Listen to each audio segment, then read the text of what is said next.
Subscribe our YouTube channel and watch our videos. اور ہر مسلمان اس کا پابند ہے، اور سال کا ہر مہینہ اور ہر ہفتہ اور ہر دن اور ہر گھڑی کوئی لمحہ ایسا نہیں ہے جس میں جناب رسول اللہ صلی اللہ علیہ وسلم کی پیروی، کامل اور اکمل اتباع، آپ کی صورت اور سیرت اپنانا مسلمان پر فرض نہ ہو۔ کسی ایک لمحے میں بھی اس سے چھٹکارا نہیں ہے۔ بس فرق صرف اتنا ہے کہ ایک جماعت جو امت محمدیہ کے لیے ایک درد سر بنی ہوئی ہے، ان کے خیال میں ایک مخصوص مہینے اور اس کے ایک خاص دن میں دھوپ میں کھڑے ہو کر اور خاص قسم کی حیات اختیار کر کے اور عید کی شکل بنائے کہ بس ہم بڑے خوش ہیں، حضرت تشریف لائے اور ہم روڈ پہ نکل آئے۔ کمکل در کمکل ہر اعتبار سے اللہ تعالیٰ نے عقل و فہم چھین لیا ہے۔ اگر یہ عید ہوتی تو رسول اللہ صلی اللہ علیہ وسلم منا چکے ہوتے ہیں۔ عید تو دو ہیں اور دونوں حضرت نے پڑھائی ہے، عید الفطر بھی اور عید الاضحیٰ بھی۔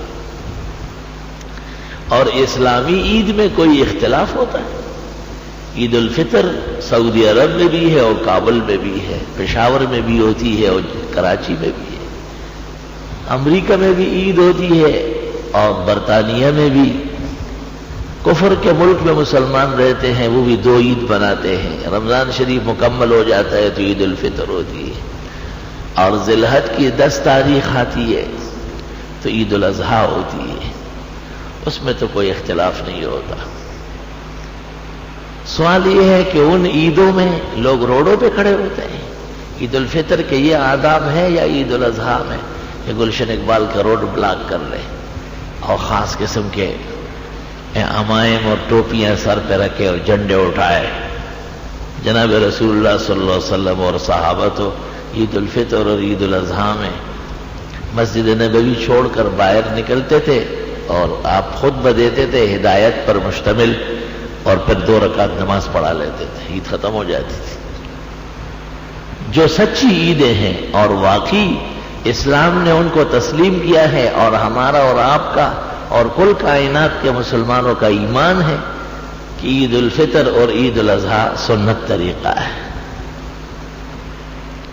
پھر آپ نے غور نہیں فرمایا کہ اس کو صرف منانا نہیں ہے، یہ تو منانے میں رہ گئے، بلکہ ہر شخص کو اپنے آپ کو اس کے مطابق بنانا ہے۔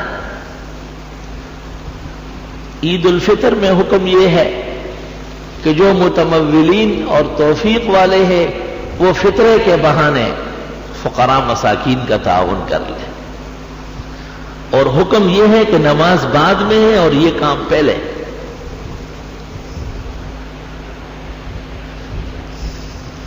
تو دیکھو، مالداروں کو پابند کیا کہ تم تعاون نکالو،